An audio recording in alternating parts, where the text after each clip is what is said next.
혹시 이런 생각 해보신 적 없으세요? 왜 그렇게 좋았던 순간들은 항상 잠깐뿐일까?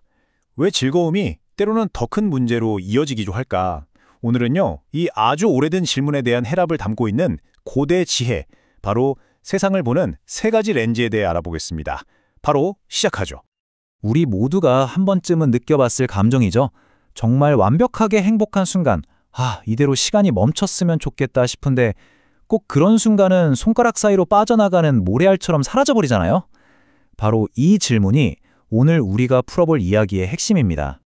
우리 인간은요, 본능적으로 즐거움을 추구하도록 만들어졌어요. 맛있는 케이크를 한 입 베어 물었을 때의 그 기쁨이라던가, 좋아하는 음악에 완전히 빠져들었을 때의 그 황홀함 같은 거요. 아주 자연스럽게 우리는 이런 즐거운 경험들을 계속해서 찾아다니죠. 그런데 말이죠, 참 이상하게도 그 즐거움을 쫓다 보면 종종 실망하거나 더 큰 괴로움에 빠지기도 합니다. 즐거움이 사라지고 난 뒤에 찾아오는 그 텅 빈 느낌, 아니면 그 즐거움이 남긴 어떤 예상치 못한 후폭풍 같은 것들 때문이요.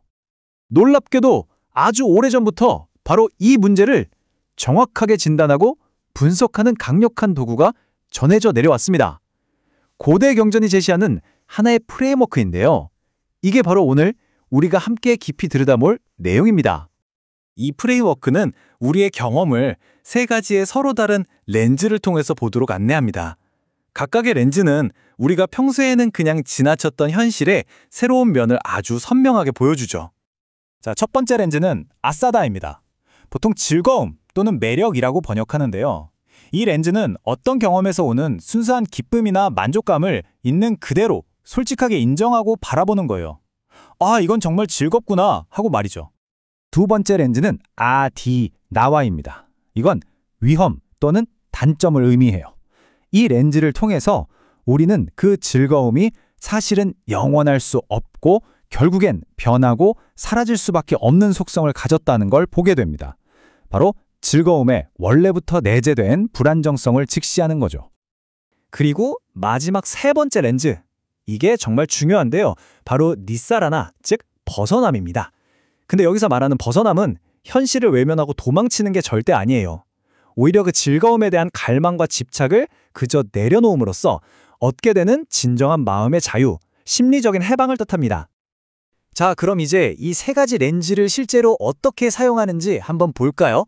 이 렌즈들을 차례로 사용했을 때 즐거움 속에 숨겨진 더 깊은 진실을 어떻게 발견할 수 있는지 함께 알아보시죠. 이 표를 보시면 훨씬 이해가 쉬울 거예요. 예를 들어 우리가 느끼는 감각적 쾌락을 한번 보죠. 아싸다, 즉 즐거움은 우리 오감에서 오는 즉각적인 기쁨이죠. 하지만 아디나와 그 위험은 뭘까요? 그건 바로 그 기쁨이 아주 찰나적이고 결국엔 더 큰 갈증만 만들어낸다는 점입니다. 아름다운 모습이나 즐거운 느낌도 다 마찬가지예요. 모든 즐거움에는 이렇게 동전의 양면처럼 두 가지 측면이 함께 존재합니다. 경전에서는 감각적 쾌락의 즐거움을 정말 시적으로 묘사하고 있어요.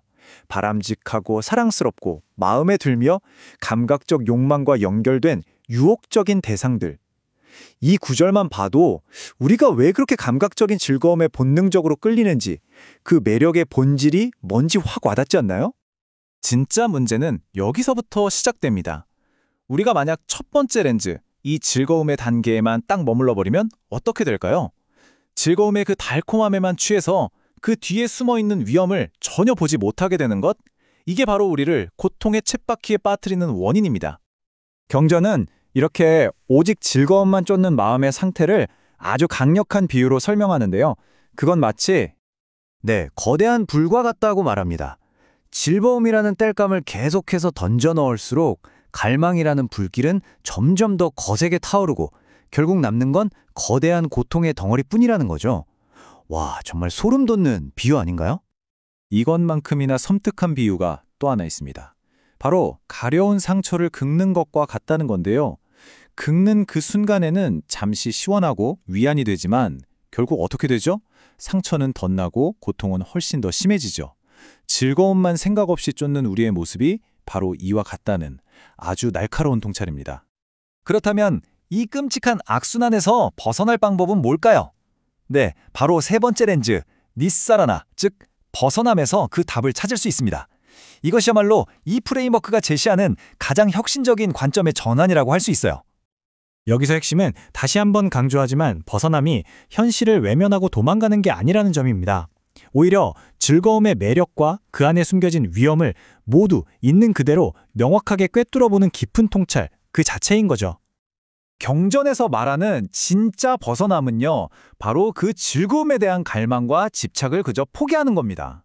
이게 감정이 메마른 상태가 되는 게 아니고요. 즐거움과 고통이라는 파도에 더 이상 휩쓸리지 않는 아주 안정된 평화의 상태를 말하는 거예요. 이 길이 바로 우리를 그 어떤 것에도 흔들리지 않는 궁극적인 자유로 이끌어줍니다. 붓다는 이 세 단계의 프레임워크를 이해하는 게 깨달음에 얼마나 필수적인지를 직접적으로 선언했습니다. 세상의 근본 요소들에 담긴 즐거움과 위험, 그리고 벗어남을 있는 그대로 완벽하게 이해하기 전까지는 스스로 완전한 깨달음을 얻었다고 주장할 수 없었다. 이 고백을 들으면 이 프레임워크의 무게가 정말 실감이 나죠. 자, 그럼 이 세 가지 렌즈를 모두 사용해서 세상을 보면 우리는 궁극적으로 어디에 이르게 될까요? 그건 바로 완전한 자유, 깨달음의 완성입니다. 우리가 즐거움의 실체와 그 위험성을 꿰뚫어보고 그것에 대한 집착에서 완전히 벗어날 때 비로소 경전에서 말하는 해탈, 즉 위무띠라고 불리는 상태에 이르게 됩니다. 그 어떤 것에도 흔들리지 않는 궁극적인 마음의 평화를 경험하게 되는 거죠. 자, 오늘 내용을 아주 간단한 3단계로 정리해 드릴게요. 여러분도 일상에서 바로 적용해 볼 수 있도록요. 첫째, 즐거움을 피하지 말고 있는 그대로 경험하고 인정하세요. 둘째, 그 즐거움 안에 숨어 있는 불안정성과 위험을 명확하게 이해하세요. 그리고 마지막 셋째, 그것으로부터의 진정한 벗어남, 즉 집착을 내려놓음으로써 얻는 자유를 깨닫는 겁니다. 이제 이 강력한 관점의 도구는 여러분의 것이 됐습니다. 이 고대의 지혜 세 가지 렌즈를 통해 여러분 자신의 삶과 경험을 한번 들여다보세요.